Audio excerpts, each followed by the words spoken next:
John had been struggling with anxiety for years, and it was starting to become unbearable.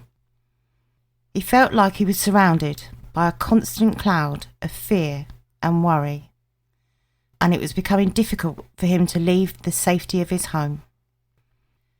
Every time John tried to go out in public, he felt his heart would beat faster than usual and his palms would get sweaty. He could feel panic bubbling up inside of him, and it was hard to concentrate on anything else.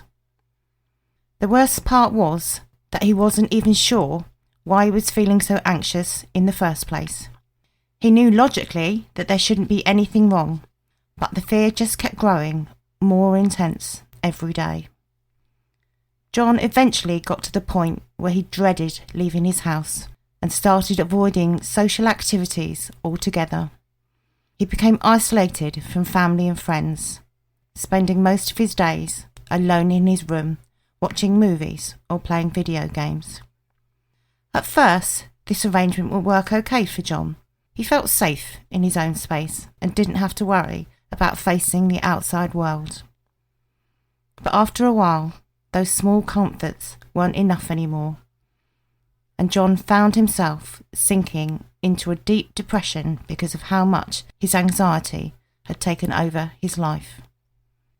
He eventually decided that enough was enough.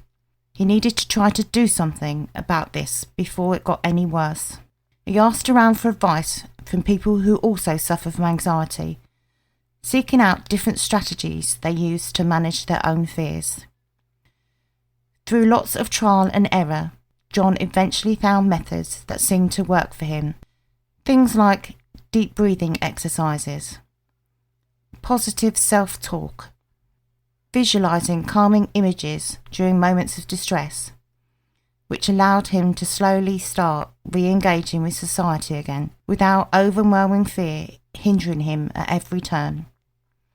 It's been several months since then, but John is still on a journey towards recovering from anxiety.